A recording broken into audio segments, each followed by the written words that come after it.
everyone, I'm Rebecca and welcome to MsMojo. The Big Bang Theory tells the story of 4 awkward geniuses and their wannabe actress friend. And for most of its 12 seasons, it was one of the most popular sitcoms on TV. It was also one of the smartest. Let's take a look at just how smart this show was by reviewing the top 20 Big Bang Theory running gags. Here's an interesting fact about alcohol. Hit me. Welcome to MsMojo, and today we're counting down our picks for the top 20 running gags on the Big Bang Theory. If we take the dish off, it might fit in the elevator. Yes, but the elevator's been broken for 2 years. I've been meaning to ask you, do you think we should make a call about that? We'll talk about this later. Did you always say that, but we never do? But you love that spot. No, I love my mother. My feelings for my spot are much greater. For this list, we're looking at the best jokes, gags, and moments that kept coming back again and again and made us laugh every time. Number 20, My Mother Had Me Tested. Sheldon is definitely an odd bird, and although he doesn't want people to think he's weird, most of them do. Oh, no, I beg to differ. However, while some might also call him crazy, he has empirical evidence to the contrary.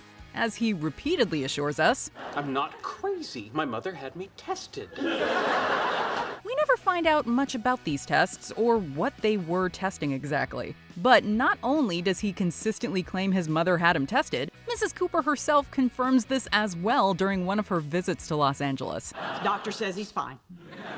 Told you. Although I do regret not following up with that specialist in Houston. Maybe that specialist in Houston could have provided a little more insight. Number 19, Leonard is lactose intolerant. Being lactose intolerant isn't fun, but thankfully Leonard isn't intolerant to being mocked for it. Because if he were, he would be in a constant state of flatulence that no amount of open windows would fix. Its main ingredient is paneer, a farmer's cheese that would cause Leonard to render any room uninhabitable within minutes. Leonard's short stature and his asthma are also brought up often, but it's definitely his inability to digest dairy that is the most recurrent of the running gags related to his character. Sometimes Leonard brings it up in too much detail, like on his first date with Penny. Do you want some? Right, no. I'm lactose intolerant. Right. So gas. Yeah, got it. Frequently, though, it's the rest of the group that mentions Leonard's dairy-induced Big Bangs. Well, milk in the taters, milk in the gravy, Parmesan crust. Your lactose intolerant boyfriend will turn into a gas-filled Macy's Day balloon. Number 18, Soft Kitty. Cats in general were a running theme throughout the series, from hypoallergenic calicos to zazzy felines. I was going to name him Herman von Helmholtz, but he's so zazzy. But there is no cat-centric gag more prevalent and important than the Soft Kitty song. We first learn about the song in season 1 when Sheldon gets sick and the guys escape to a Planet of the Apes marathon, leaving Penny to care for him. Soft kitty, warm kitty, little ball of fur. While that's the first time we hear the song, it's definitely not the last. This gag keeps on running through season after season, and even develops its own specific rules, such as the fact that the song is only for when someone is sick, and if you mess up, you have to start again from the beginning. Happy kitty. Sleepy kitty. Sleepy kitty. No. Start over. Number 17, Sheldon is a robot. Okay, so we know Sheldon isn't actually a robot, or at least we're pretty sure he isn't. And based on some questioning by Howard and Raj in season 1, even they aren't 100% convinced. Have you ever harmed yourself or allowed yourself to be harmed except in cases where a human being would have been endangered? Well, no. I smell robot. What we all do know is that while Sheldon may not be a robot just yet, he definitely wants to be one, and is disappointed when he calculates that he won't live long enough to make that happen. So you're upset about missing out on becoming some sort of freakish, self-aware robot? By this much? However, it does lead him to create a pretty cool mobile virtual presence device in an attempt to avoid the dangers of the outside world, as well as adding Brussels sprouts to his diet. The latter of which causes him, and not Leonard, to be the flatulent roommate for once. Funny how things worked out, isn't it? Oh, Lord, I think it's about to burst!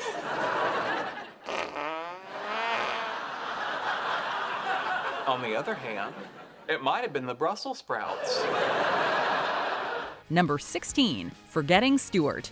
When the series began, Stuart Bloom, yes, that's his last name, was a confident, talented artist and proprietor of a comic book store. Now give me the picture. Well, you drive a hard bargain. But here. All right. So, just give me a call. So, Leonard, how are you enjoying Anything Can Happen Thursday? By season 3, however, he's begun his regression into sad, depressed loner Stuart.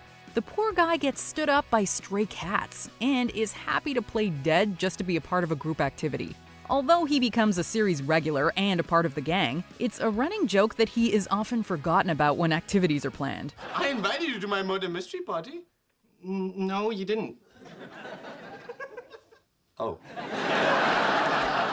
Or even when there's some big news like Bernadette being pregnant. Sounds like something a member of the group might know. Yeah, birthday party first, pity party later. Number 15, Sheldon and sarcasm. Sheldon can add up the change under a couch cushion just by sitting down, but he usually can't recognize sarcasm when it's staring him right in the face. For God's sake, Sheldon, do I have to hold up a sarcasm sign every time I open my mouth? You have a sarcasm sign? This hole in his emotional IQ is something the writers have a lot of fun with throughout the series. Initially, the humor is just in him having sarcastic comments go right over his head. But eventually, Sheldon tries to improve and starts to keep track of his stats when it comes to picking up on sarcasm. Did Leonard? I'm no expert, but I believe what we just heard from Penny was sarcasm. Ah, good. I'm 8 for 26 this month. And it goes really well. Was that sarcasm? No. Was that sarcasm? Yes. For all the Sheldons out there, yeah, that was sarcasm. Number 14, Howard doesn't have a PhD. As much as Leonard's lactose intolerance and Sheldon's not being crazy are mentioned throughout the series, there might be no single character point that gets brought up more than Howard's lack of a PhD. You're a doctor, you're a doctor, you're a doctor, you're a doctor, and Howard, you know a lot of doctors.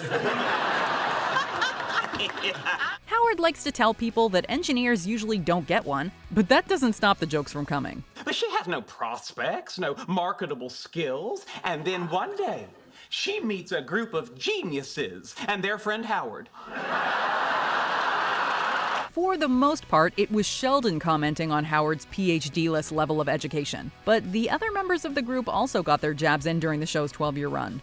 Even his loving wife chimed in on the matter.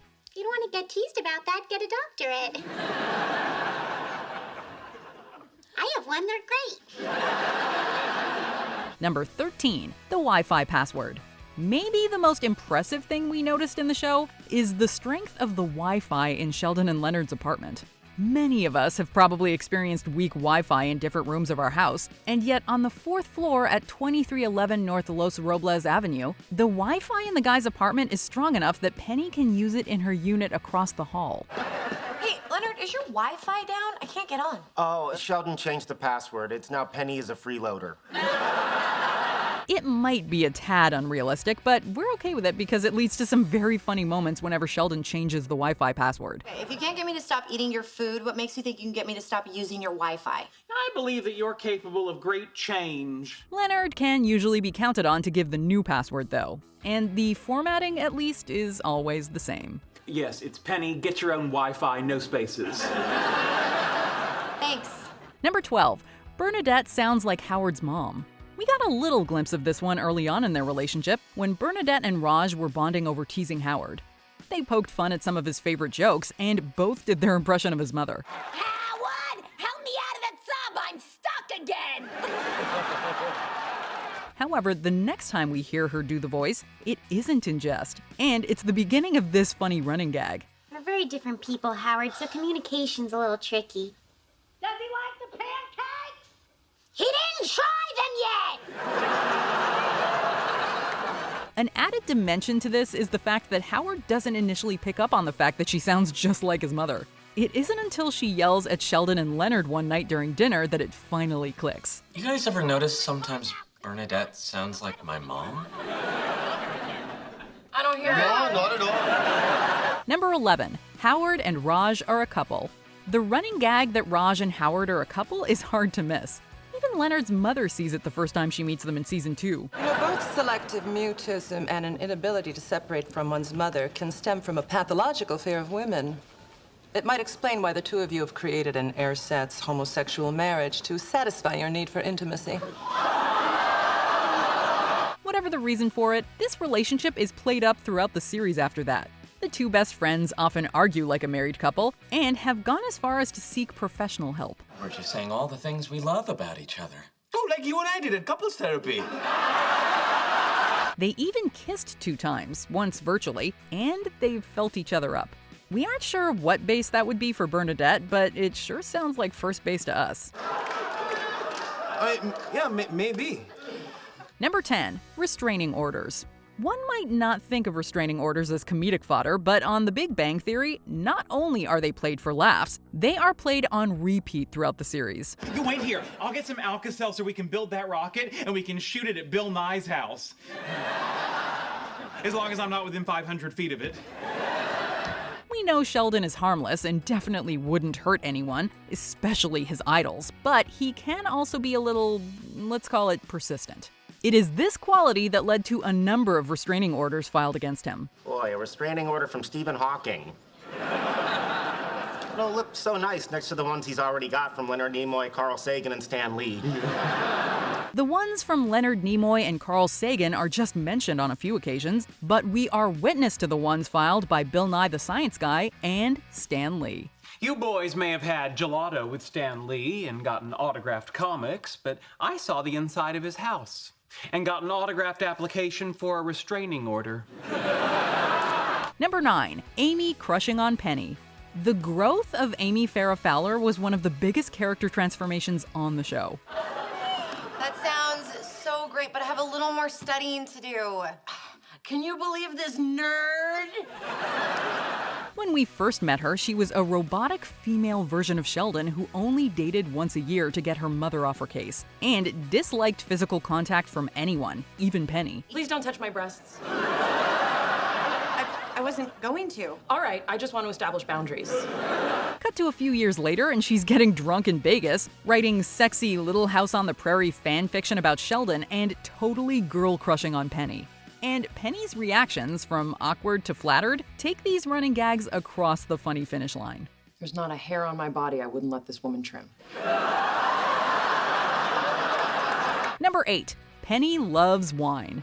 After 12 seasons of The Big Bang Theory, we still didn't know Penny's last name. But we did know that she loves alcohol, particularly wine. She might not have a clean glass to drink it out of, but that won't stop her from getting her buzz on. Yep, that's good. Wine glasses should have handles. And Penny's love for the grape juice that burns is often commented on and joked about throughout the series. Hey, you guys want to play a drinking game?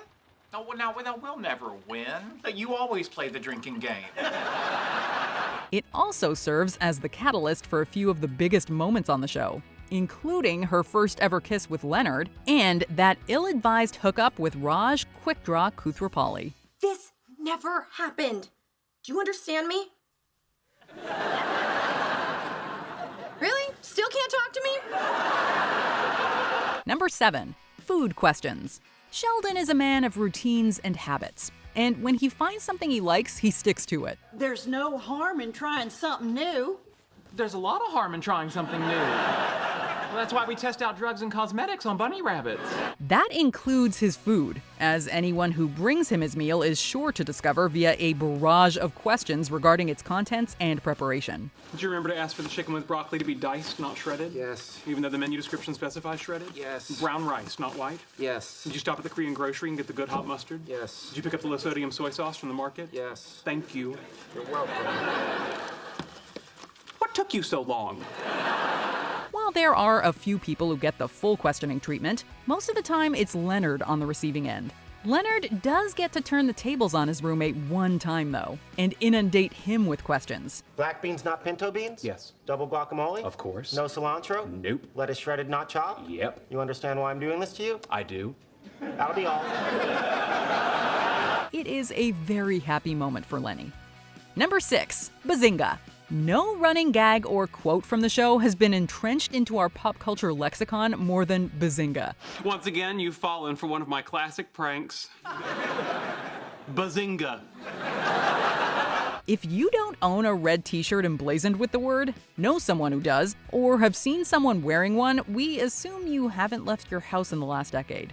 The word was first uttered on the show in the season 2 finale, and was last heard in season 8 when Sheldon announced his sheldon@bazinga.biz email address. Why .biz? Because I just gave you the business. And also bazinga.com was taken. In the intervening 6 seasons, Bazinga was uttered many a time. But maybe the most memorable was the classic ball pit scene, in which Sheldon, while evading Leonard, continuously pops up out of the balls and proclaims his signature catchphrase. Bazinga. Bazinga. Bazinga. Number 5, Mrs. Wolowitz. From Cheers to Home Improvement, there is a history of television shows featuring a character whose face is never completely revealed to the audience. Maybe you shouldn't try to have all the answers and instead ask more questions. And The Big Bang Theory carried on that tradition with Howard's mother, Mrs. Wolowitz. Not only is her face never revealed, besides one brief moment passing by an open kitchen door, but she is never even seen on screen. Although she is most definitely heard.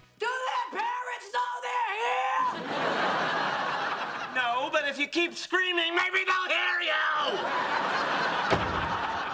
Her loud, wall-penetrating screams are an integral part of the show, and a running gag that continued until the sad day she passed away. I didn't care for her yelling. But now that I'm not going to hear it again, I'm sad. If you want, I can yell at you later.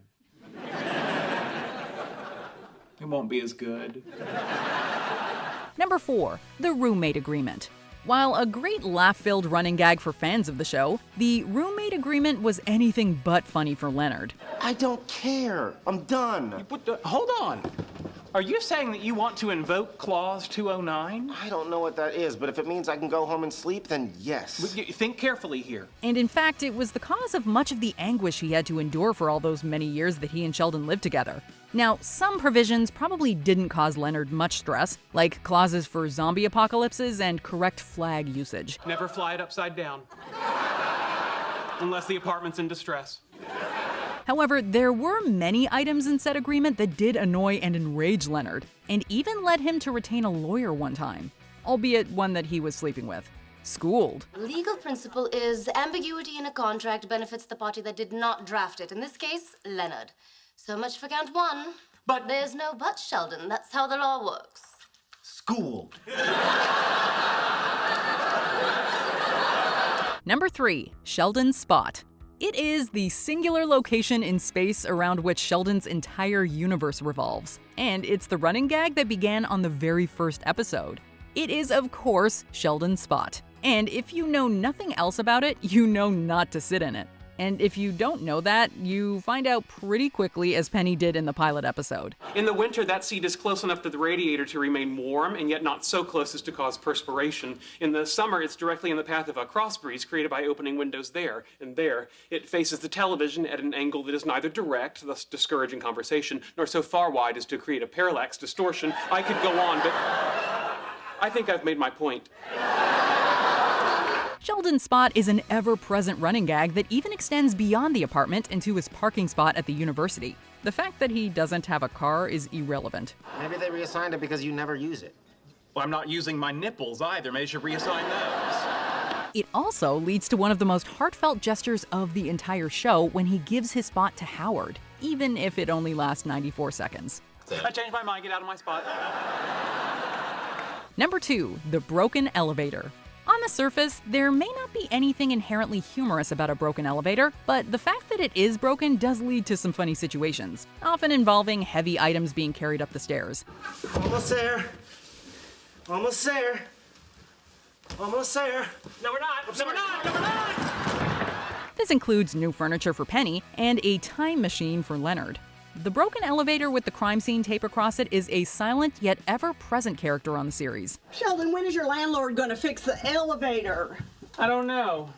Lately, we've been talking about converting it into a missile silo.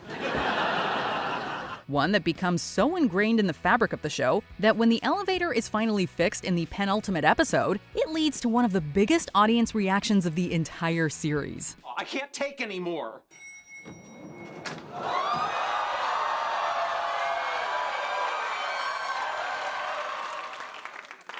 Can you believe it? They finally fixed the elevator. Number 1, 3 knocks. This is definitely one of the best jokes on the show, but it also is the one that almost never happened. I bet that started off as a joke, but by the third one you realize there was something strangely enjoyable about it. Yeah, I kind of want to do it again. If we go all the way back to the second episode of the series, the first time we ever see Sheldon knock on a door, he only knocks once.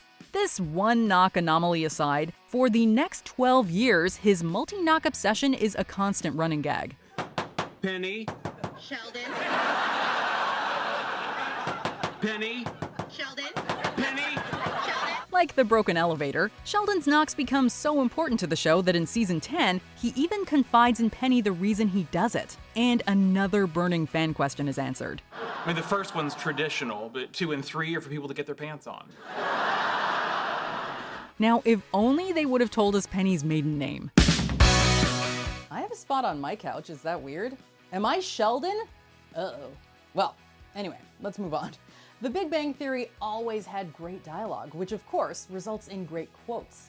Here are 10 Big Bang quotes we use all the time. Hey, qu'est-ce que ça? Welcome to MsMojo, and today we're counting down our picks for the most quotable lines and catchphrases from The Big Bang Theory that have seeped into our everyday lives. We're sticking to spoken dialogue, although Soft Kitty is perfectly quotable too. Happy ball of fun. Kitty, Happy kitty, sleepy kitty, Number 10, my spot, various. Let's be real, Sheldon Cooper isn't the only one who's partial to a particular spot. We all have them. You love that spot. No, I love my mother. My feelings for my spot are much greater. Maybe our reasons are a lot less elaborate than his, but we can't deny the frustration that bubbles up when someone else sits in our preferred place. You're sitting in my spot. Oh, you've got to be kidding me. Leonard, she's in my spot. Yeah. Would we lecture them about why we need to sit exactly there? Probably not. Would we politely ask them to move? We might. Or we, TBBT fans, might just skip all of that with a short and punchy, "That's my spot." Then, if they refuse to move, we might be tempted to hit them with a Sheldon-esque rant. Look, just don't sit in our spot, alright? In the summer, it's directly in the path of a cross breeze created by opening windows there and there. It faces the television at an angle that is neither direct, thus discouraging conversation, nor so far wide as to create a parallax distortion. I could go on, but I think I've made my point. Number 9, a non-optional social convention. The peanut reaction. If you know someone who'd rather stay home and watch another Big Bang Theory rerun than engage in any social activity, you might have used this line once or twice. In the series, Howard offers Penny this one-liner to explain why Sheldon has to buy his friend a birthday present. Try telling him it's a non-optional social convention. Wait, what? Just do it. It's a non-optional social convention. Ah, fair enough. However, we'd argue that this phrase can be used in a multitude of ways. For example, if someone had told Amy to use it, maybe she wouldn't have had to attend her family event alone. I had to go to my aunt's party all by myself, and everybody was like, "Where's his boyfriend you're always talking about? Is he real, or did you make him up like Armin the miniature horse breeder?" Just a heads up, if you use it, brace yourself for the chaos of dealing with a social convention newbie. Sheldon, we have to go. Why? Well, for one thing, we're late for Leonard's birthday party, and for another, I told him to call security. Number 8, nerdy insults. The Middle-earth paradigm and the bat jar conjecture. Besides some super quotable lines, TBBT dished out perfect insults we're definitely ready to use when the moment calls for it. I mean, of course, we're all animals, but some of us have climbed a little higher on the evolutionary tree. If he understands that, you're in trouble. So what? I'm unevolved? You're in trouble. Like, remember when Leonard and Kurt face off at Penny's Halloween party, and Leonard pulls out this whimsical zinger? A Homo habilis discovering his opposable thumb says what? What? It's ideal for a sneaky dig at someone's intelligence. Just maybe make sure they can't respond with brute force first. If you're after something more playground yet intellectual, how about Sheldon's twist on the old I'm rubber, you're glue? I'm polymerized tree sap, and you're an inorganic adhesive, so whatever verbal projectile you launch in my direction is reflected off of me, returns on its original trajectory, and adheres to you. Feel that burn, Leslie? Well, do ya? Oh, ouch. Sure, Leslie's inorganic adhesive might have rebounded from Sheldon's polymerized tree sap, but that won't stop us from giving it a whirl. Number 7, Penny voices disbelief or shock. The Cooper-Nowitzki theorem. Penny has a knack for expressing her thoughts without saying them outright. For example, when she drops a sweetie, it's normally not quite as sweet as you might think. Just ask Sheldon. Penny has upgraded his designated term of endearment, thus distinguishing him from those she calls sweetie, usually in an attempt to soften a thinly veiled insult. You're boring people, sweetie. Although sometimes she omits the veil entirely. However, when we're in shock or utter disbelief, there's another quote from Penny that we often turn to. Sorry.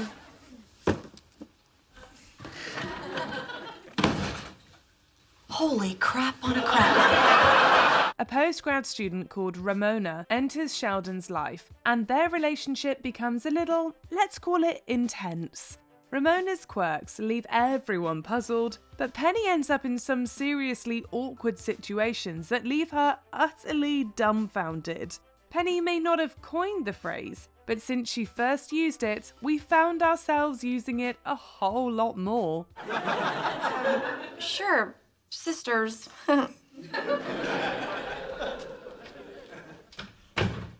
Holy crap on a cracker. Number 6, reasons one cries. The gorilla experiment. We've all been in situations where someone's sheer lack of sense leaves us utterly speechless. Even the opposable thumbs insult wouldn't cut it. Like that time when Penny just wanted to learn a little physics, and Sheldon made her feel like she was totally dim. A little physics? There's no such thing. Physics encompasses the entire universe, from quantum particles to supernovas, from spinning electrons to spinning galaxies. Yeah, okay, cool. I don't need the PBS special. Seriously, he didn't need to be such a jerk about it. How can you not know? I just told you. Have you suffered a recent blow to the head? Hey, you don't have to be so mean.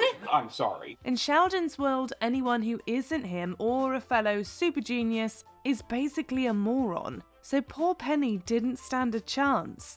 But let's be honest, we've all been there. You're so frustrated with someone's cluelessness that you feel like you might just cry right there on the spot. One cries because one is sad. For example, I cry because others are stupid and it makes me sad. Number 5, who's calling at this ungodly hour?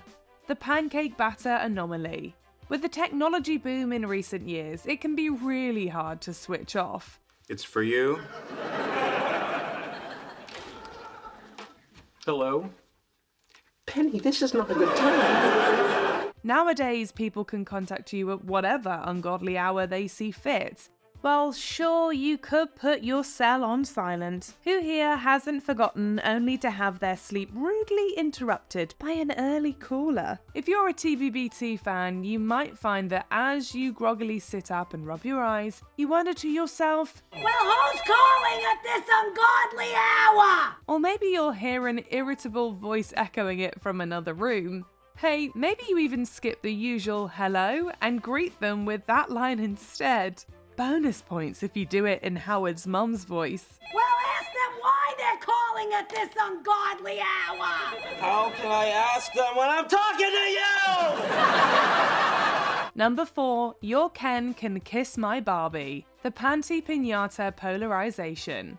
This is proof that sometimes you don't need to understand the context to deliver a killer comeback. Take Penny and Sheldon's feud, for example. They trade some seriously memorable lines. Yeah, no, there's a new policy. No shoes, no shirt, no Sheldon. I bet we could sell that sign all over Pasadena. But there's one that really hits home for us, and we'd be lying if we said we hadn't thought about using it in our own arguments. Penny really gets under Sheldon's skin by messing with his laundry night. Do my laundry another night. Another night? Well, I guess you can try, but deep inside your heart, you'll know that laundry night is always Saturday night. He then snaps back, all fired up, claiming she doesn't know who she's dealing with. But then, in less than 10 words, Penny fires back so brilliantly that you'd think Sheldon might turn pinker than Barbie's Malibu beach house. Woman, you are playing with forces beyond your ken. Yeah, well, your Ken can kiss my Barbie. Number 3, Rock, Paper, Scissors, Lizard, Spock. The Lizard Spock expansion. According to Sam Cass, co-creator of this game of chance, when you play the original Rock, Paper, Scissors with someone you know well, the chances of tying are pretty high. Players familiar with each other will tie 75 to 80% of the time due to the limited number of outcomes. I suggest rock, paper, scissors, lizard, Spock. However, with more options, those odds are lowered, unless all the players are huge Star Trek fans. Okay, one of us is going to have to stop putting up Spock. How do we decide that? Rock, paper, scissors, Spock! Still, we can't deny that we've tried this version to settle disputes. We might have tried Missy's version from young Sheldon if she had elaborated on the rules a little more. Well, what if we added a few more choices? Like rock, paper, scissors, candy, pony. Yes, the rules are hard to follow. In the bloopers, even Jim Parsons struggles to keep up. But once you get it down, it's a handy time saver. Lizard eats paper. Paper, oh gosh, I messed up. Oh.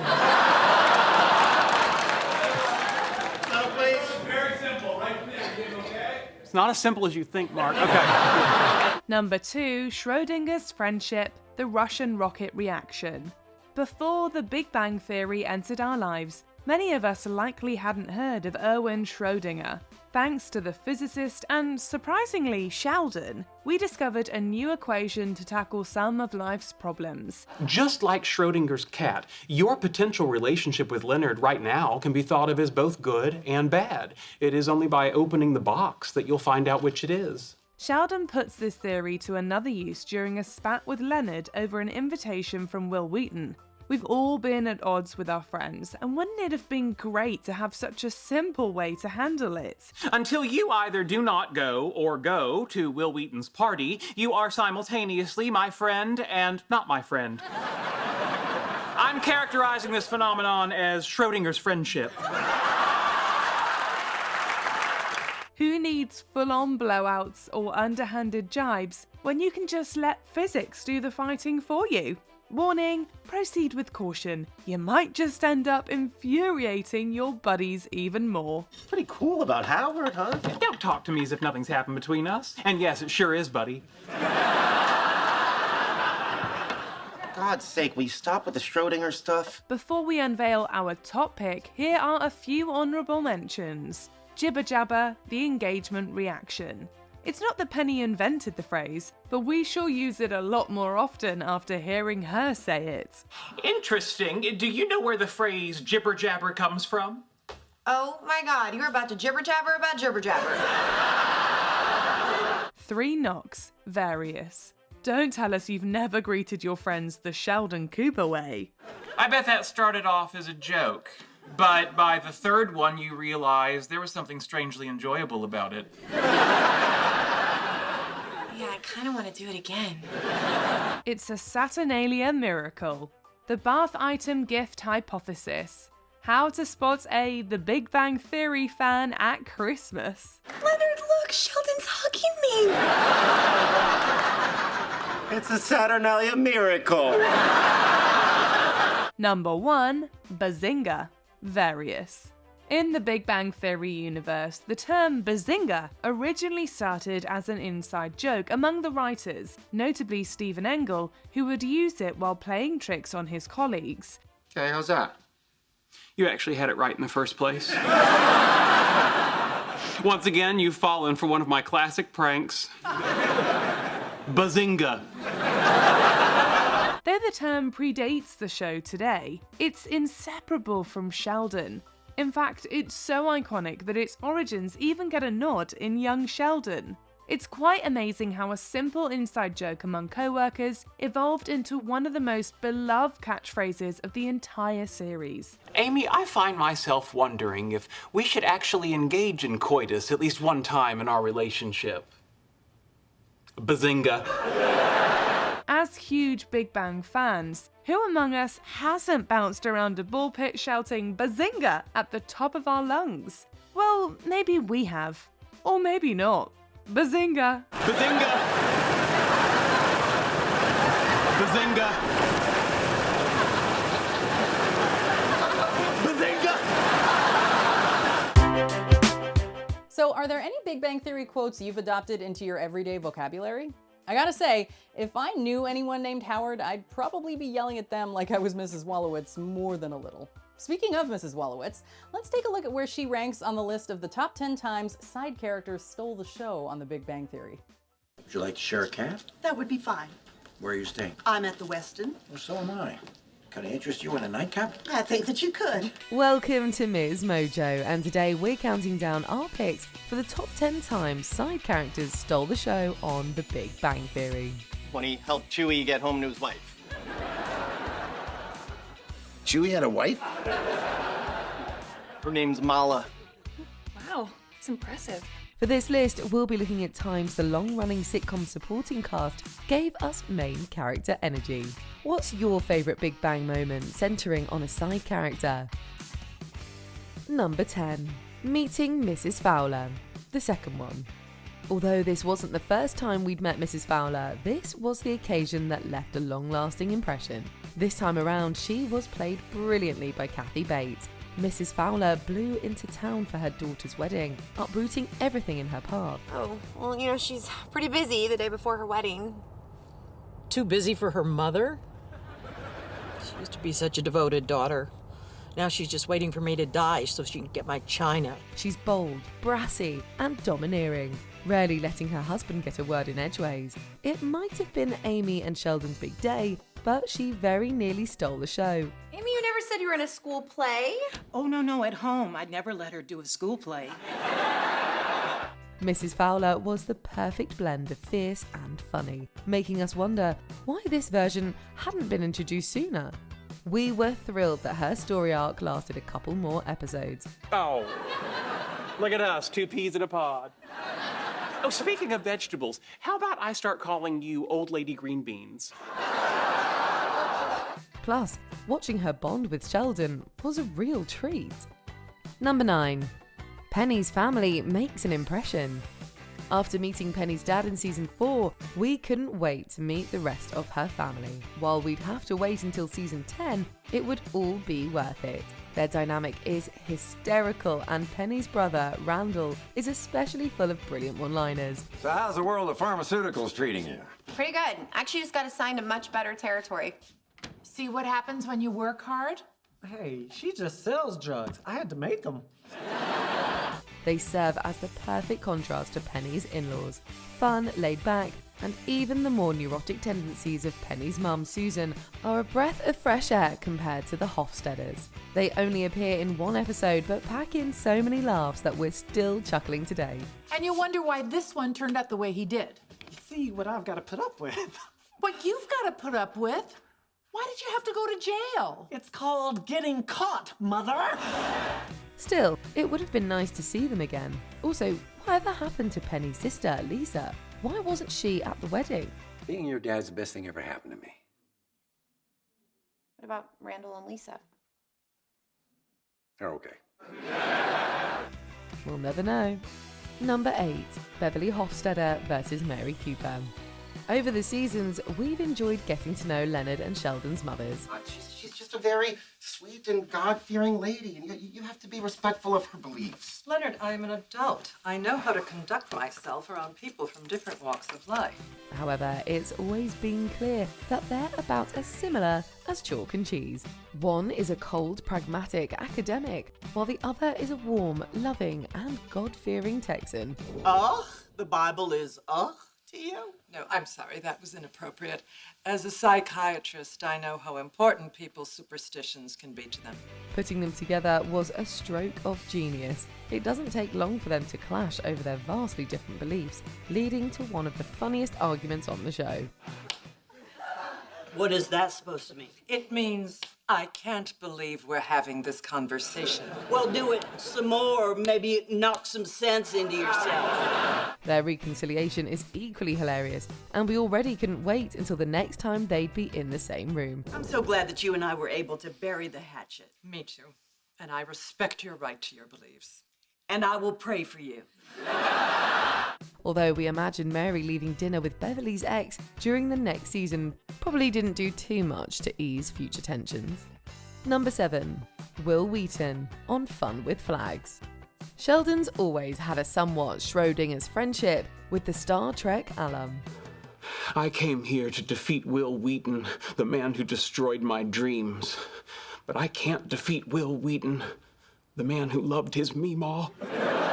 It all started with a bad childhood memory, but eventually Will makes it up to him. Now that they're firm friends, Sheldon asks Wheaton to guest star on Sheldon Cooper Presents Fun with Flags. What's interesting about... Cut. What was wrong with that? It's called Fun with Flags. They're not at half-mast, nobody died. Let's try and keep it upbeat. This memorable scene sees Will and Amy go head-to-head over creative differences. She accuses him of being downbeat, stiff, and overacting. Meanwhile, he throws shade at Amy's directorial abilities. This is an exciting one. This is the flag of the United Federation of Planets. Cut. Problem, first-time director? Like Sheldon, we feel caught in the middle. Are we Team Amy or Team Will? Who knows? You're my girlfriend, and I don't want you to be upset. Then again, Will Wheaton's my friend, and I don't want him to be upset. This is a sticky wicket. Still, this was one of the first times the show properly put this actor under the spotlight, and it only makes us want more. Number 6. Arthur Jeffries, Professor Proton brings the force. Bob Newhart's first appearance as former children's entertainer Professor Proton was so remarkable that it earned the actor a Primetime Emmy Award. He would go on to be nominated twice more in 2014 and 2016. Well, thank you guys. That means a lot. Well, it's important you know how much you mean to us. However, our favourite Arthur Jeffries moment is from season 9, where he manifests as a Jedi to talk Sheldon through his big decisions. Newhart's classic deadpan humour is on point, whether he's getting his mind around Star Wars references or taking his lightsaber for a spin. Those are the robes of the Jedi, the guardians of peace and justice in the galaxy. And they don't wear underwear. Sure, it's a monumental episode for Sheldon and Amy, yet they're left vying for our attention thanks to Newhart's immeasurable wit. How'd it go?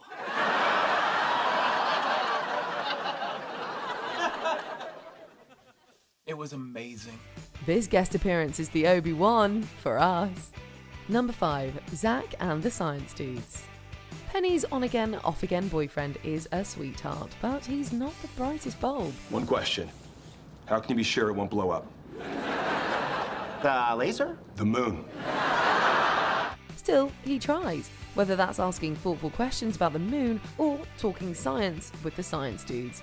In the latter, Zach tries to have an intellectual conversation with the guys, but they mercilessly mock him. You know, I saw this great thing on the Discovery Channel. Turns out that if you kill a starfish, it'll just come back to life. Was the starfish wearing boxer shorts? Because you might have been watching Nickelodeon. His wild claims about starfish are far-fetched and seem fitting for a kids' TV show, but it's still incredibly funny. It takes Zach a while to realise that the others aren't actually laughing with him. I don't get it. A dolphin might. Oh, I see. You guys are inferring that I'm stupid. In this scene, he manages to make us giggle, capture our hearts, and break them. We love it anytime Zach shows up, but this occasion was exceptionally super. Number 4. Beverly Hofstadter gets drunk. Dr. Hofstadter is typically abrasive and stoic, so watching her let loose is always a sight to behold. We first saw it when she threw caution to the wind to karaoke with Sheldon in season 2. Baby, hold tight. Or any way you want it, that's the way you need it. Any way you want it. However, nothing beats when she got drunk with Penny and showed us a side to her we didn't even think existed. Bev wonders why Leonard hid his relationship with Penny from her, so the pair stumble into apartment 4A to confront him. You're in trouble. Why didn't you tell me you were tapping my homegirl? Who knew that alcohol would bring out Beverly's maternal side? And that's not even the craziest part of this scene. This marked Dr. Hofstadter's most unforgettable moment. Agreed. Agreed. What the hell? Agreed. However, her heart-melting reconciliation with Leonard in the final season is a close second. Number 3. Mary Cooper tours Hollywood. Mrs. Cooper is a sweet-natured, warm-hearted mother with a sassy streak, which gives us iconic lines like, It happened because I was kissing another woman, and it made me realize I wanted to be with Amy. More than one woman was interested in you? I might have prayed a little too hard. She's visited Sheldon several times, but none had us laughing harder than her tour of Hollywood's churches. It's not exactly the fun day out everyone imagined, but we sure thought it was hilarious. And let's put a little church in this church. Oh, I'm not sure we should. It's easy. I'll show you how. Lord, Mary Cooper here, coming to you from Gomorrah, California. Mary takes the opportunity to talk to the big guy upstairs and thank him for her sweet yet challenging son. She then gets everyone else involved but tags her own hysterically wry comments on the end of each of their prayers. She also goes a little overboard on the love thy neighbor. Could probably use that chat you had with Mary Magdalene. Leonard, you're up. Wasserman, you're on deck. We're almost surprised that she couldn't convince Sheldon to join them.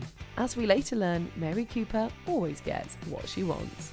Oh, Mrs. Cooper, it smells so good. You take notes, darling. The real way to get a man is with melted cheese and cream of mushroom soup. He'll die at 50, but his love will be true. Number 2. Stuart shows up Mark Hamill. Stuart Bloom's fallen on plenty of hard times and isn't always a ray of sunshine. I'm walking on sunshine!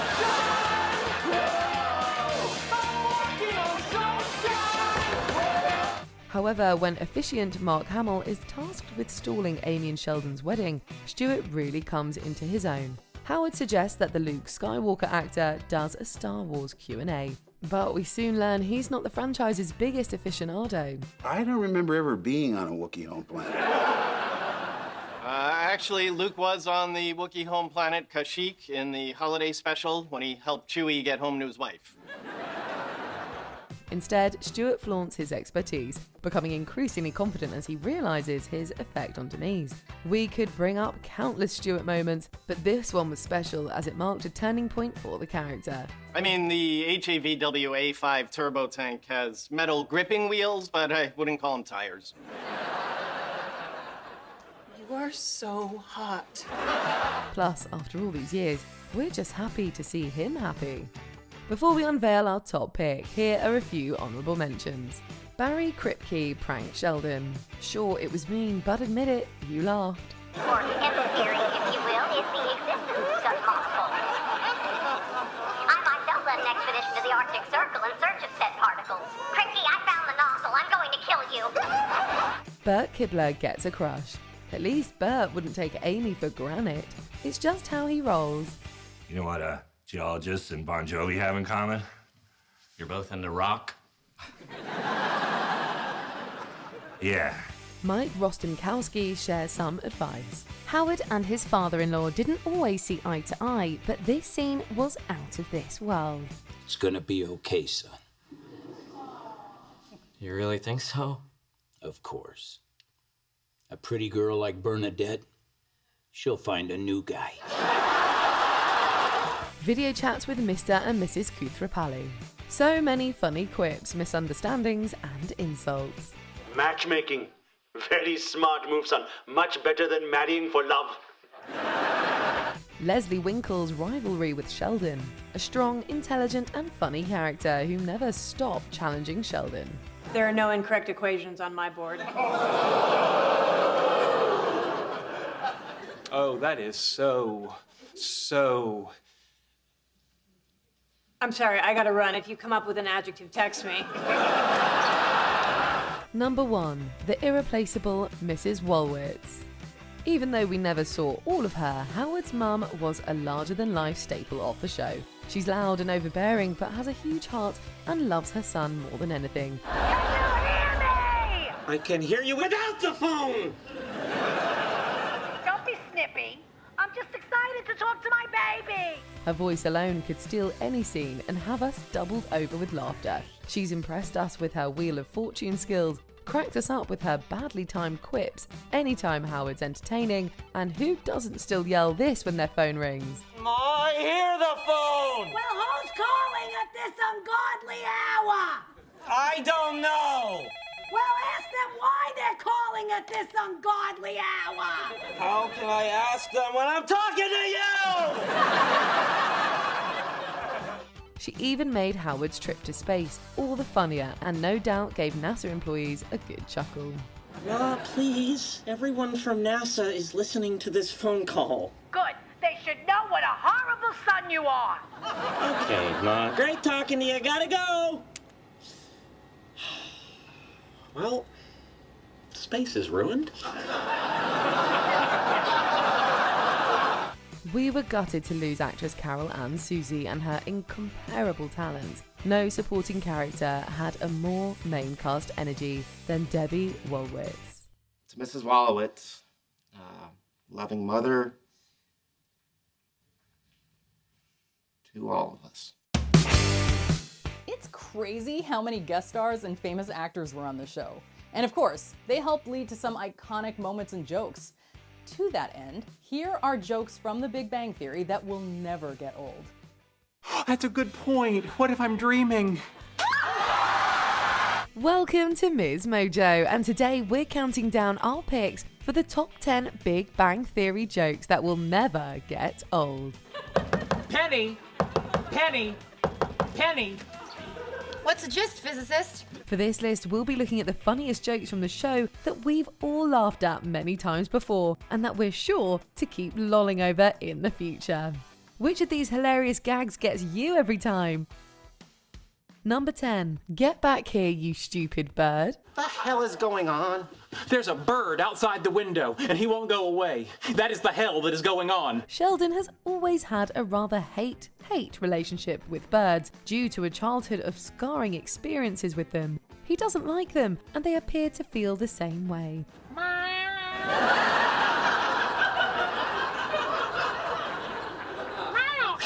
That is until Lovey-Dovey flies into his apartment and his heart. 1, 2, 3. Go! Shoot! Instant earthquake! Burn the apartment! Burn the apartment! Although initially scared, Sheldon falls head over feathers for the bird and even starts planning their future together. Watching him go from frightened to enamored is entertaining enough on its own. It's remarkable. All that time spent in fear. For what? He's magnificent. But when Lovey-Dovey flies out the open window, Sheldon hilariously yells after it. Get back here, you stupid bird, so I can love you! We feel bad, but it's hard not to crack up watching the moment of desperation unfold. Well, you know what they say, it's better to have loved and lost than never to have loved at all. Number 9. The spanking. Spankings aren't generally a laughing matter, but some movies and shows can make anything funny. Are you prepared to receive your punishment? And the Big Bang Theory spanking storyline also made us keel over with laughter, partly because it seemingly came out of left field. Given how opposed to physical touching Sheldon typically is, the idea of him spanking someone would never have crossed our minds. I want to put on some music. Why? I don't want to disturb the people next door while you discipline me. So imagine our stupor when he brings it up as a way of punishing Amy for lying to him about still being sick. The shock of it, plus her awesome reaction, never gets old. Get over my knee. Let's begin.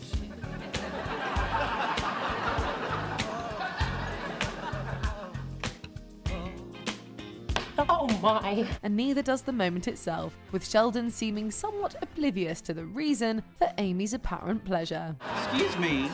You're not supposed to be enjoying this. Then maybe you should spank me harder. Maybe I will. Number 8. Survival training. On The Big Bang Theory, lengthy speeches and monologues were usually Sheldon's domain. Howie, what happened to you? We did overnight survival training in the wilderness. Big fun, big fun. But one of the best ones that consistently stands the test of time is actually Howard's story about his night of NASA survival training. It's filled with so many great tidbits, from the lack of food and water to his DIY bed. Do you sleep in tents? No, I slept in a hole I dug in the ground with my bare hands. And it's all made even better by his disheveled appearance. But I did it. I survived. I wasn't sure I was going to when the sandstorm hit. Just pulled my turtleneck up over my head and waited for death. We'll personally always love hearing him tell Bernadette about how he was spooned by an armadillo. And at some point during the night, an armadillo crawled in and spooned me. Absurdity aside, it also sets up a great callback towards the end when Bernadette surprises Howard in Houston, only to find his mother is there too. Don't worry, once she falls asleep, I'll spoon you like an armadillo. Number 7. Please pass the butter. In this season 7 episode, Sheldon becomes obsessed with trying to decide if he should get a PlayStation 4 or an Xbox One. And now, after 360, comes Xbox One. Why one? Maybe that's how many seconds of thought they put into naming it. Can you get the butter, please? While having dinner with Amy, he continues to talk about the gaming systems. But all she wants him to do is get her the butter. Then get the other one. Pass the butter. Hang on. I don't feel like you're taking this dilemma seriously. When he questions her enthusiasm for his dilemma, she decides to give him her full and hysterically exaggerated attention. Although the PS4 uses cool new GDDR5 RAM, while the Xbox One is still using the conventional DDR3 memory. Why would they still be using DDR3? Are they nuts? The build-up is great, as Amy plays along while Sheldon goes through his pros and cons. The way it culminates really takes the cake though, and will never not make us laugh out loud. This is a nightmare! How will you ever make a decision? See, I don't know! What should I do? Please pass the butter! Number 6. A naked Howard in Sheldon's spot. Hi, Sheldon. Sheldon's spot on the couch was a running gag on the show, and was the catalyst for many funny moments. Penny, that's where I sit.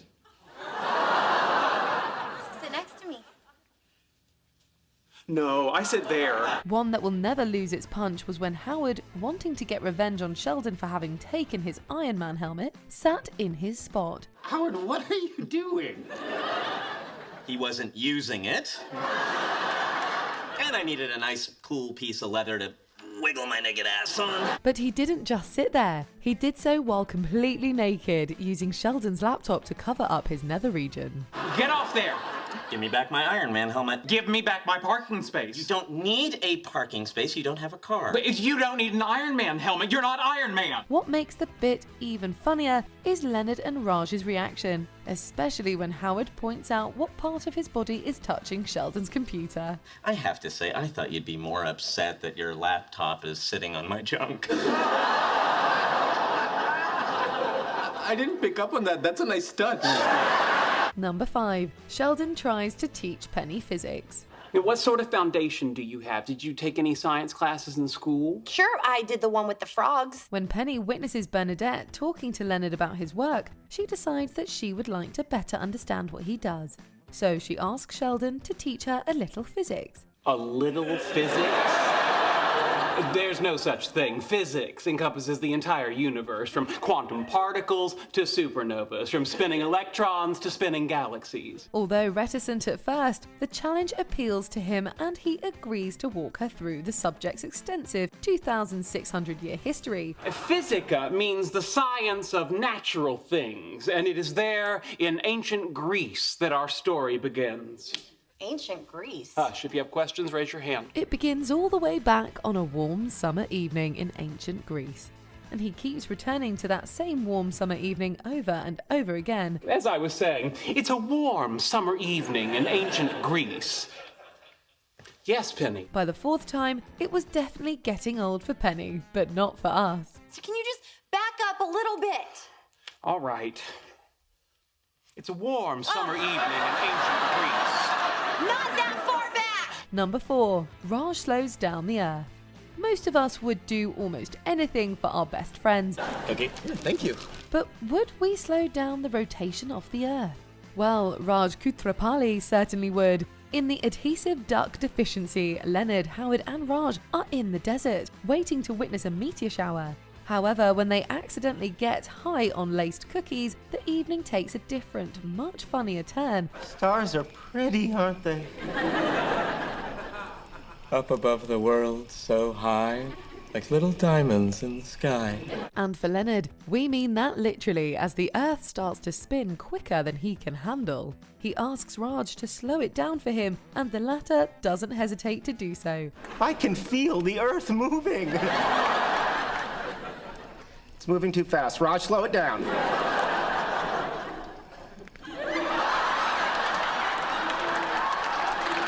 His face as he focuses all his energy on this enormous task is simply priceless. And he's successful, at least according to Leonard. Okay, how's that? Better, thanks. Number 3. Drunk Sheldon. I can't do this. I'm going to faint. Right here, drink this. It'll relax you. Alcohol? I don't drink alcohol. Fine, faint. This season 3 episode is called The Pants Alternative. And what is the alternative to wearing pants? Yep, that's right, not wearing them. That's exactly what Sheldon ends up doing during his Chancellor's Award acceptance speech. Ladies and gentlemen, our guest of honor, Dr. Sheldon Cooper. Thanks, Shorty. I'll take it from here. Due to his fear of public speaking, he decides to try drinking alcohol to calm his nerves. There's antimony, arsenic, aluminum, selenium, and hydrogen, and oxygen, and nitrogen, and rhenium. And oh boy, does it ever work. He has no worries and plenty of wild jokes up on that stage. He also has no memory of what happened to his pants when he wakes up the next morning. Question 1. Where are my pants? Thankfully, it was all recorded and put on YouTube, so he'll never forget it again. It goes without saying, but neither will we. Now for the astronomers in the audience, get ready to see the dark side of the moon. And here's Uranus. Number 2. The Bazinga Ball Pit. Frustrated with his inability to figure out a physics question, Sheldon tries various ways to engage his brain. Maybe you need a fresh start. You're right.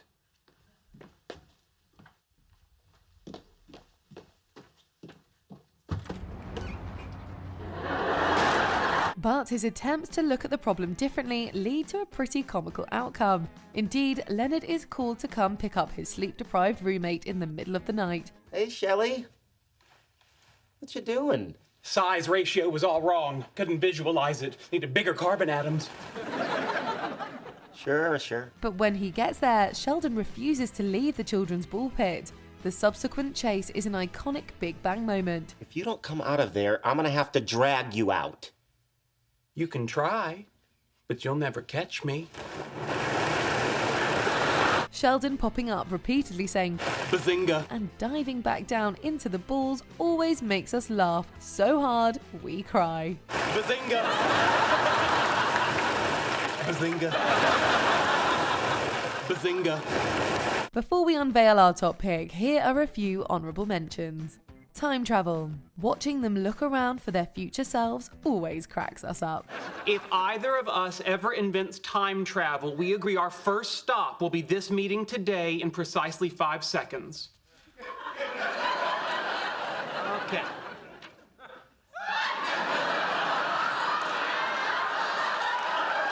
Breaking Sheldon. You break it, you buy it. Oh, now don't you start crying. You get in that spaceship. Mommy's late for Indian bingo. Mrs. Cooper, hey, it's Penny. Yeah, I think I broke your son. The portrait. Penny wishes it would disappear, but we sure don't. I wanted to get you something you didn't have.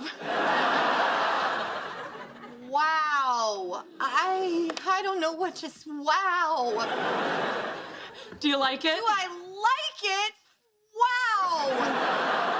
So, where are you gonna hang it? Oh my God, hang it. Wow. Leonard uses Sheldon's bongos against him. It's both called for and really funny. Poor guy. Must have been exhausted. Shouldn't like to sleep.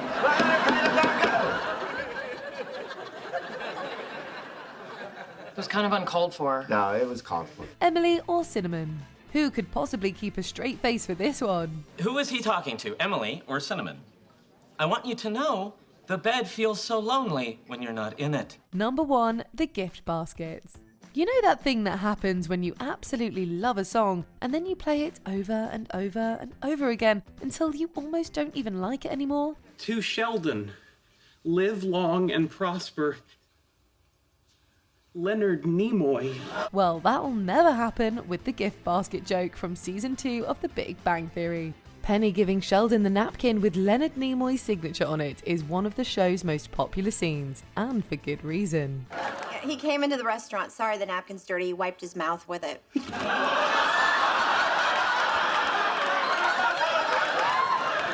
I possess the DNA of Leonard Nimoy. But Sheldon going back to his room and re-emerging, arms overflowing with gift baskets, is beyond perfect. Sheldon, what did you do? I know. It's not enough, is it? Every time we see it, feels like the first, because it's just as hysterical now as it was all those years ago. The scene gets us almost as excited as Amy is when Sheldon gets her a tiara. You look beautiful. Of course I do! I'm a princess and this is my tiara! The first thing I picture when someone mentions The Big Bang Theory is the Bazinga ball pit. Anyway, I think we've already proven that The Big Bang Theory was a well-written and smart show. And every well-written and smart show I can think of has a bunch of small details you might not even notice. I would like to point out 10 things you might have missed in the background of The Big Bang Theory. What is the best number? By the way, there's only one correct answer. Welcome to MsMojo, and today we're counting down our picks for the top 10 things you missed in the background of The Big Bang Theory. Easy peasy, ooh, so breezy. For this list, we'll be looking at Easter eggs, tributes, and other trivia tidbits you never noticed before while watching this geeky comedy. Did any of these surprise you? Number 10. Sheldon's shirts. Ladies, please, we're not here to talk about Penny, okay? We're here to talk about me. I mean, Einstein von Brains, oh, darn it. All right, I guess the cat's out of the bag.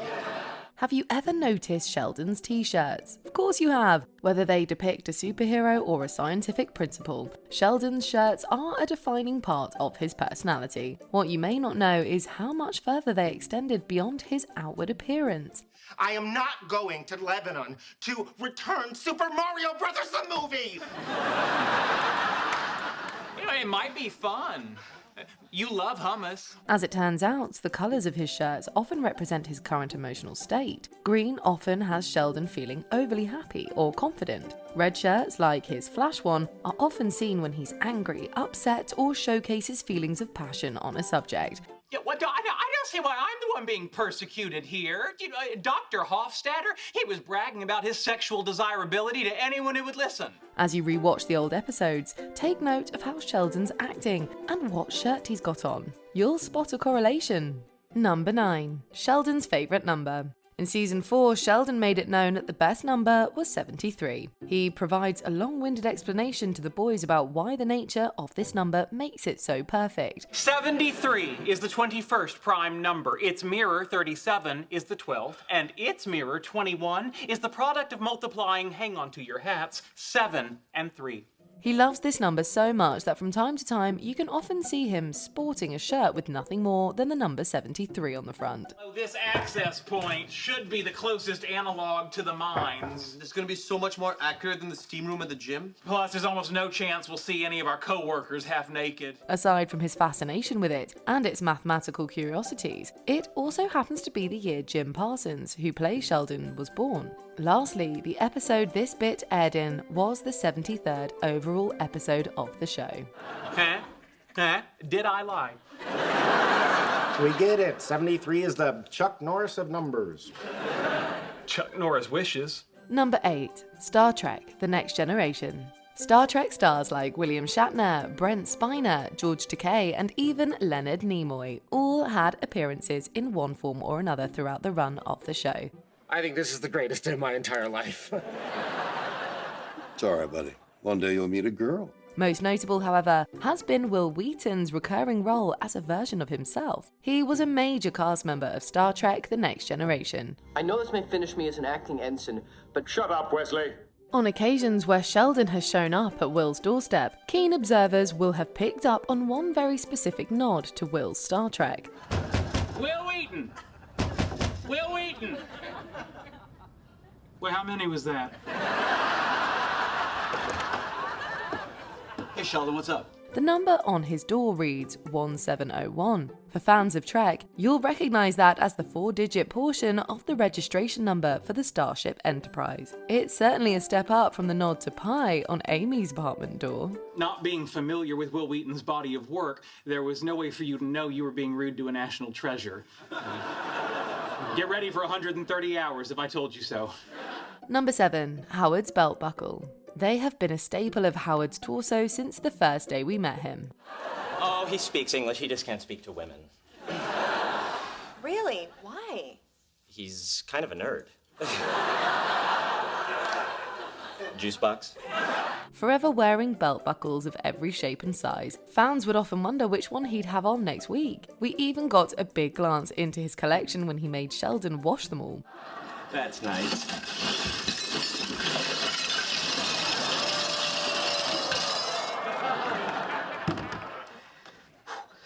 But perhaps the most overlooked one popped up on the show's series finale. While planning for the trip to Switzerland, Howard can be seen on the couch wearing a very familiar buckle.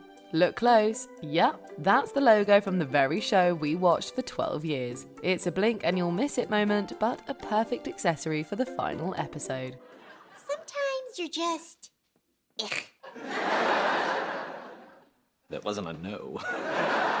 Number 6. The 4A flag. Back near the end of season 3, we caught a flashback of Leonard and Sheldon's first meeting. While being oriented about the apartment and its rules, Leonard is given a flag that represents the apartment itself. The apartment's flag is a gold lion rampant on a field of azure. We have a flag?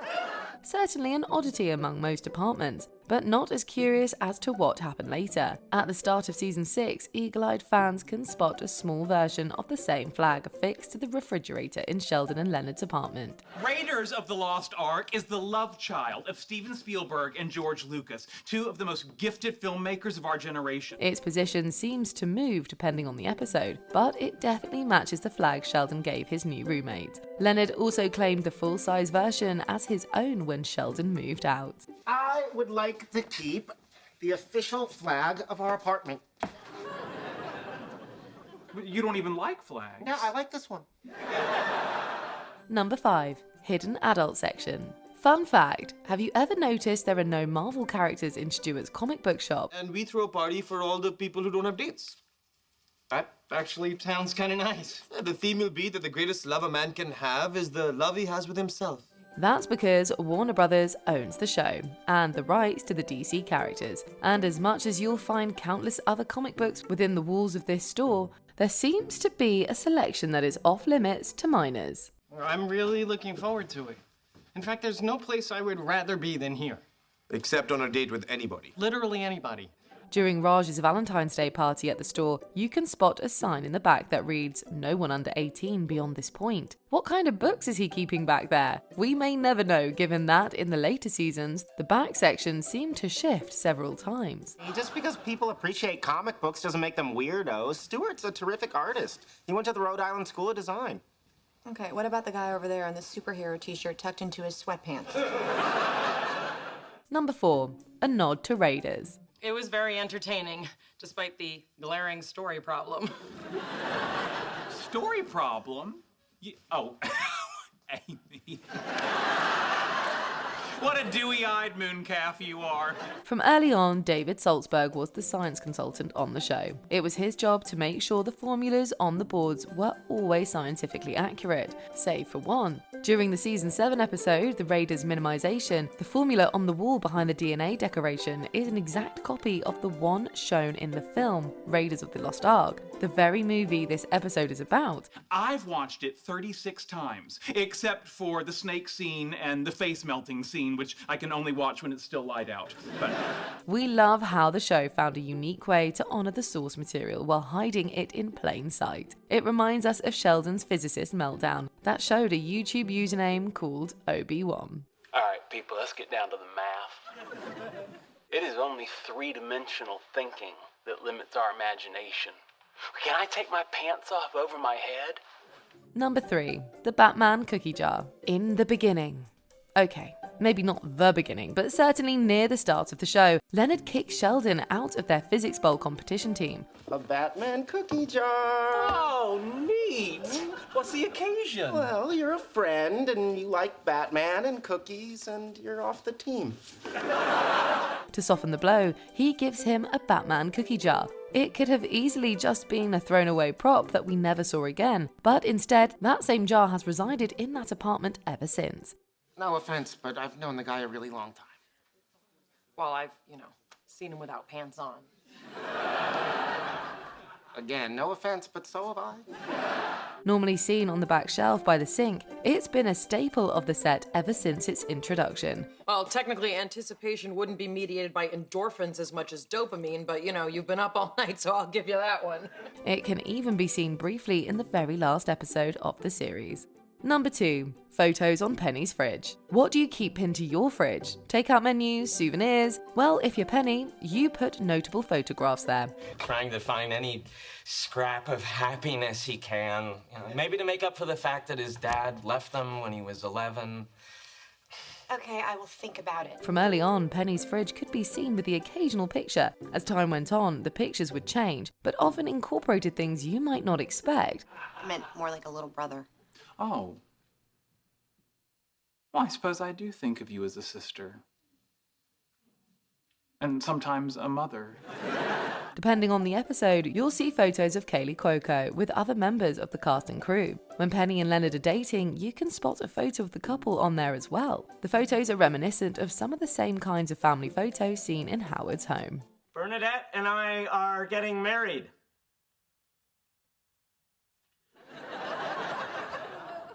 Ma?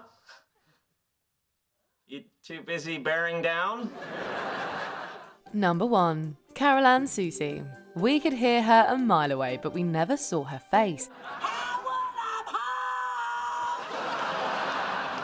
Oh, great. Book club was canceled. That thing on Phyllis's neck opened up again. Howard's mum was the bane of his existence until about halfway through the 8th season. Forever yelling at her son, audiences only caught a handful of glimpses of Debbie throughout those 8 years. Sadly, the actress who played his mum, Carol Ann Susie, passed away unexpectedly. Ma, I'm sorry I didn't take you to the airport. Just want you to know that I'll never forgive myself for being so selfish. The show chose to honour her by both saying goodbye on the show and leaving a little piece of her behind. A small photo of the actress can be seen on Leonard and Penny's fridge in the immediate follow-up episode. I'm telling you, you can't create love in a few hours, right? No, careful. You're poking at the whole foundation of The Bachelor. This small tribute remained there until the show's final curtain call. Wow, that thing about Sheldon's shirts correlating with his moods is really interesting. I'll have to go back and notice that next time I'm watching the show. Now, finally, every great sitcom has an even better blooper reel, and Big Bang is no exception. Here are 20 hilarious bloopers from The Big Bang Theory. Right from you, Kathy. Oh, God, yes. Just wake me up when it's over. Welcome to MsMojo, and today we're counting down our picks for the top 20 hilarious Big Bang Theory bloopers. Their experiment on K-on decay supported our something. Their experiment on K-on decay supported our, I don't remember the word. For this list, we'll be looking at all the times the amazing cast messed up, couldn't remember their lines, and couldn't keep a straight face. Which of these flubs still has you LOLing? Number 20, Bite Me. The continuity police might have had a problem with the casting of Kathy Bates as Amy's mother in the later seasons, after having a different actor play the part in season 4. But that aside, Bates is a great actor, and we were sure happy to see her show up on the show. Her status as an acting icon doesn't mean she's immune from messing up her lines every now and then, however, or outright forgetting them. Keeping that attitude and action. And she never joins us for Sunday dinners. I know what it is! To the sweet delight of Jim Parsons, in fact, who follows up one of Bates's misses with a hit of his own. I always dreamed of working with Kathy Bates. And Bates hits right back. Bite me! Number 19, Hello Ramona. After Ramona Nowitzki fails at her attempt to steal Sheldon away from Amy, Raj decides to give her another chance to go out with him, an opportunity she already rejected the episode prior. I will not ask again. I sincerely hope not. Very well. I'm going to leave before this gets awkward. While the actual rejection scene is quite funny, the actors needed a few takes to get it right. The first time wasn't the fault of anyone in the scene. Instead, the blame goes to someone off camera. Hello, Ramona. The second time, though, that one's on Kunal Nair, who made an unfortunate but quite funny acting choice in delivering his line. It's made even funnier when he's the one that calls himself out on it. Hello, Ramona. so bad. Number 18, report, letter, paper. One of the biggest moments of the series happens when two scientists from Fermilab prove Sheldon and Amy's theory of super asymmetry. We've been working with kaons, and our data made absolutely no sense. A few weeks ago, someone told us about your paper, and we realized that our failed experiment confirmed your theory. The confirmation puts Shamey on a path to a Nobel Prize, and it also leads actor Sean Astin down the road of a great blooper. We've been working with kaons, and our data meant absolutely nothing to us. A few weeks ago, someone sent us your, it's a report? It is? I don't know. Your paper. It's a paper. In the scene, Dr. Pemberton and Dr. Campbell are explaining to Sheldon and Amy how their paper helped make sense out of their work that appeared to be a total failure. And paper is a key word here, because it's also the word that Astin just can't seem to remember. We've been working with kaons, and our data was completely useless. A few weeks ago, someone sent us your letter or report. Number 17, whose line is it anyway? Knowing your lines is an important part of being an actor, but maybe just as important is knowing when to say those lines. In this great blooper from season 12, it's that second thing that both Johnny Galecki and Mayim Bialik have problems with. It would be nice to read some of the thank you notes. I don't know whose line it is. Is it me? Oh, sorry. Jim Parsons sets both of them up perfectly with his lines. But first Galecki and then Bialik appear to be waiting for someone else to speak when it's in fact their turn to do so. Well, I always say a stranger's just a friend who hasn't complimented me yet. Your turn. Am I supposed to say something? For those wanting to blame the temporary memory loss on the champagne they're drinking, Galecki bursts that bubble as well. It's not even real champagne. Can't even use that excuse. Number 16, something about kaon decay. Do you ever watch The Big Bang Theory and wonder in amazement how Jim Parsons is able to remember all of Sheldon's lengthy monologues and technical jargon? Wait, what? Their experiment on kaon decay supported our predictions on the higher order corrections pertaining to super asymmetry. Wait, what? Well, the truth is, sometimes he doesn't. As is the case with this wonderful blooper from the final season, where Sheldon tells the group about how their theory was just proven correct by the guys at Fermilab.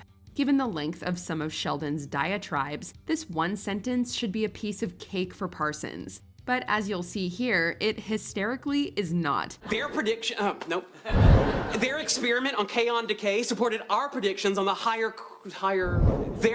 okay. He doesn't give up though. Oh, please. I'll keep you all night if I have to. Number 15, the third time isn't the charm. So you've been using Sheldon as an excuse to get out of seeing your mother? Try saying, so you've been using Sheldon 5 times fast. Actually, just try saying it 1 time properly. It sure doesn't feel like a tongue twister, right? But unfortunately for Kaylee Cuoco, on the day they filmed this episode, that's exactly what it was. So you've been using, sorry. Right from there. Here we go, and action. So you've been using... This rather simple sentence didn't just trip her up once or twice either. Cuoco proved herself the exception to the 3rd time's the charm rule as well on that day, to her complete befuddlement as well as those of her cracking up co-stars in the scene. So you've been using, oh my God! Number 14, harder. We should start by saying that it's almost never okay to hit someone.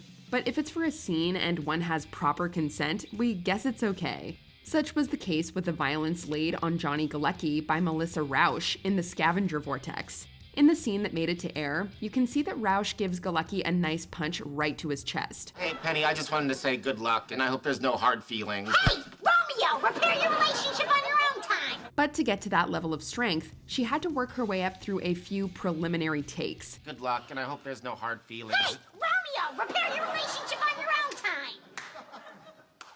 She started with an open hand push, which led to the direction to go harder the next time. Romeo, repair your relationship on your own time. Oh, in the face. Number 13, Sheldon, stop laughing. Everyone knows that the secret to acting is reacting. So when the actor across from you is laughing, it makes it that much more difficult to deliver your serious lines without also cracking up. Which is what happened to Kunal Nair in this scene with Jim Parsons and Mayim Bialik. Parsons might be off camera, but his breaking leads to Nair being unable to get his line out. Thank you, Rajesh. And Amy, you need to be patient.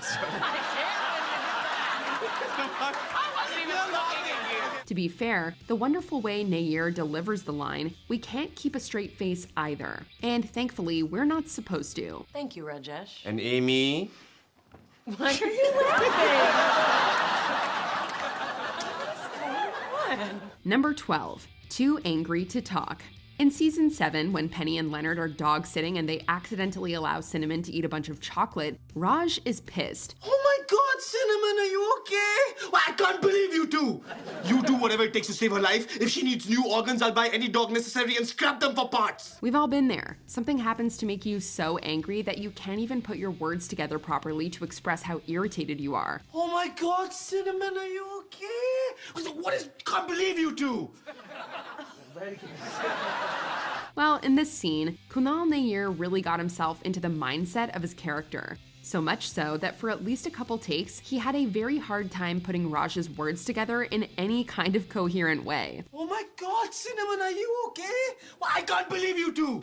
You do whatever it takes to save her life. If she needs new organs, I'll buy down and... Number 11, isn't it Bitcoin? In season 11, the guys remembered that they'd mined a bunch of Bitcoin years ago and spend an entire episode retracing their steps in the hopes of finding said Bitcoin and striking it rich. Where the cryptocurrency is now and all the steps it takes to figure that out are super fun, but unimportant to this great blooper. Hi. Hey, what are you guys doing? We have a bunch of Bitcoin and an old laptop, and it could be worth like a lot of money. The only important thing to remember here is that the currency is called Bitcoin, not what Kunal Nair accidentally calls it in a very funny slip of the tongue. Hi. Hey, What are you guys doing? We have a bunch of Bitcoin on our... Number 10, Raj and the Pickle. When the guys went to the North Pole, there were two big things that happened. So we slept together naked. It was only to keep our core body temperatures from plummeting. First, Leonard, Raj, and Howard faked the results of Sheldon's experiment so as to make him stop being such a, to put it nicely, dictator. And second, the night the heat went out and they all slept together naked. And although they agreed to never speak of it again, Raj mentions it once more over lunch in the cafeteria. Well, we'll always have the night the heat went out. However, in one of the takes that didn't make it to air, Kunal Nair follows up his line with a way too intimate moment with a pickle. We'll always have the night the heat went out.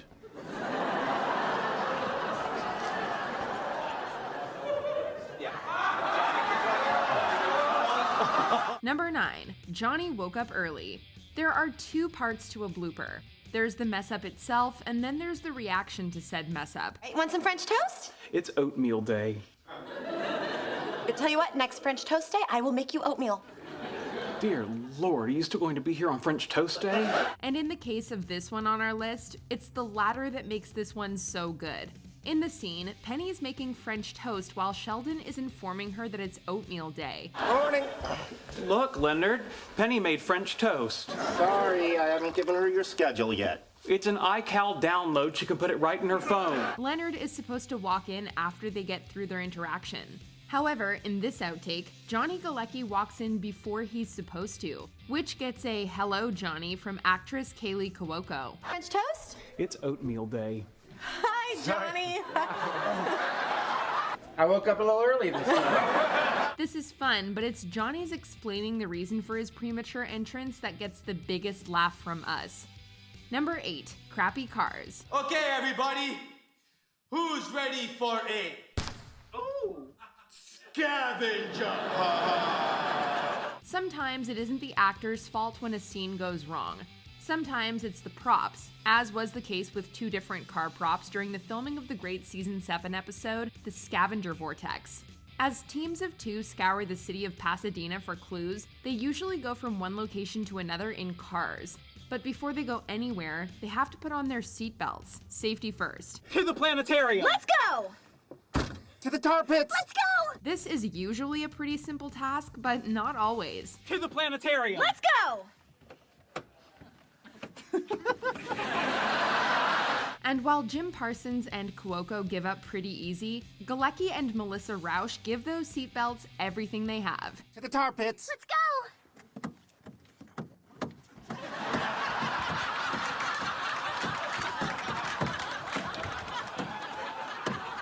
Number 7, Al Pacino. Mother, is that you?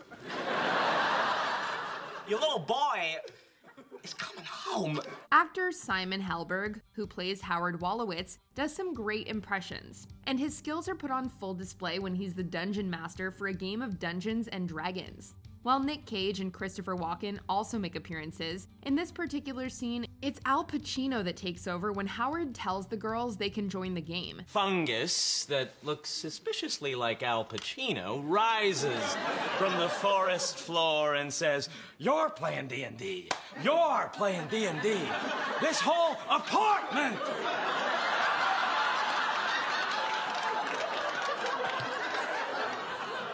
In fact, he takes over so well that Simon just can't make it through the speech before cracking himself and the rest of the gang up.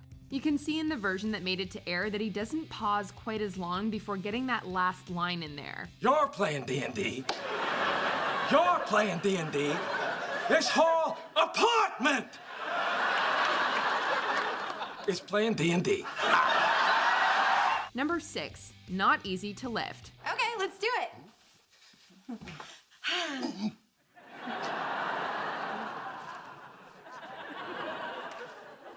Leonard and Penny's first wedding wasn't exactly the joyous event that many fans had hoped for. Not only did they run off and get married in Vegas without any of their friends, but also on the way there, Leonard admitted to having kissed another girl a couple years back while they were together. You promise you're okay with everything from the car? Oh my God, would you stop bringing it up? You're sorry, I'm right. No, I'm sorry. Upon their return to Pasadena, the couple angrily go to their separate apartments. Or at least they're supposed to be angry, especially after Leonard insults her. I may not have been entirely faithful, but you are not easy to lift. But in this outtake, Kaylee Cuoco wasn't able to make it into the apartment without laughing. I may not have been entirely faithful, but you are not easy to lift.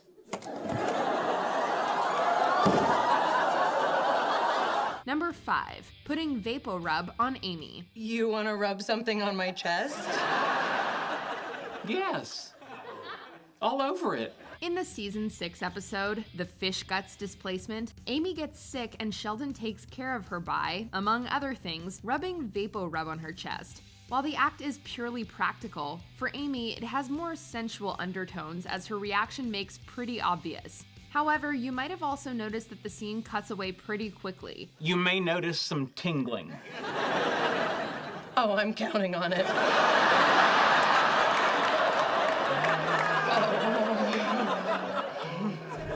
One of the reasons for that may be because Jim Parsons and Mayim Bialik had some problems getting through it with straight faces. In this great outtake, you can see Bialik winking at Parsons, who tries, at first, to avoid eye contact so as not to crack up.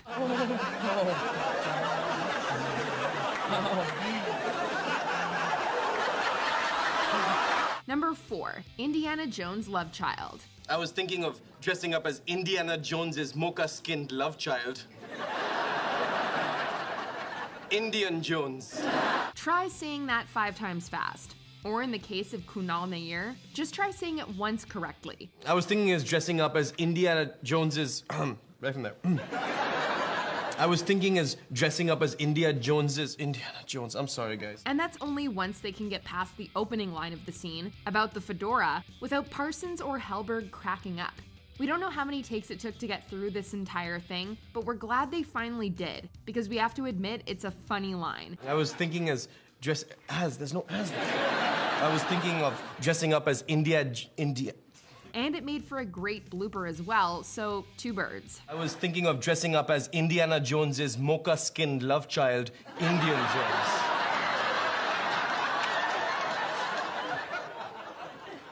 I have to say that again, don't I? Number 3, I love science. Agree to disagree. That's what I love about science. There's no one right answer. Penny's ex-boyfriend Zach was the good-looking, kind-hearted, but not too bright guy that Penny often rebounded back to between her various breakups from Leonard. You know, I saw this great thing on the Discovery Channel. Turns out that if you kill a starfish, it'll just come back to life. Was the starfish wearing boxer shorts? Because you might have been watching Nickelodeon. And over the years, we came to expect Zach's mistakes when it came to science and his understanding of it. But not all mistakes are created equal, as this outtake makes evident. Well, we won't bore you with the details. Are you kidding? I love science. Einstein, Stephen Hawking, Mike deGrasse Tyson. You see, in this scene, Zach is supposed to mess up Neil deGrasse Tyson's name, but actor Brian Thomas Smith messes it up wrong. It's still very funny, but not how the writers wanted it to be. Einstein, Stephen Hawking, Mike deGrasse Tyson.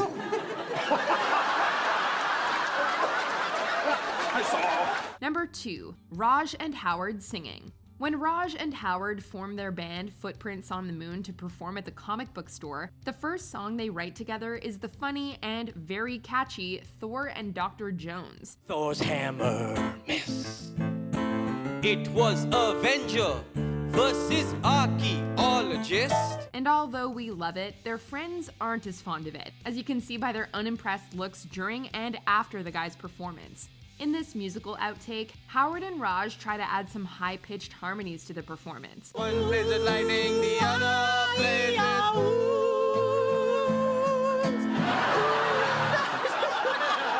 And while no one can keep it together for that version, you can catch a shot of Penny laughing even during the performance that made it into the show.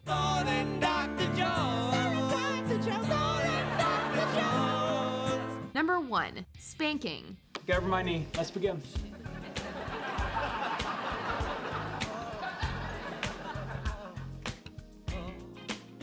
Oh my. In the original script, Sheldon spanking Amy was supposed to be done off camera, with the scene cutting away to shots of the monkey in her apartment. However, that was eventually changed and the punishment was moved on screen. Excuse me, you're not supposed to be enjoying this. Then maybe you should spank me harder. Maybe I will. Spankings can cause different emotions and feelings, but let's be honest here, laughter is usually not one of them, unless you're Jim Parsons and Mayim Bialik. Oh my!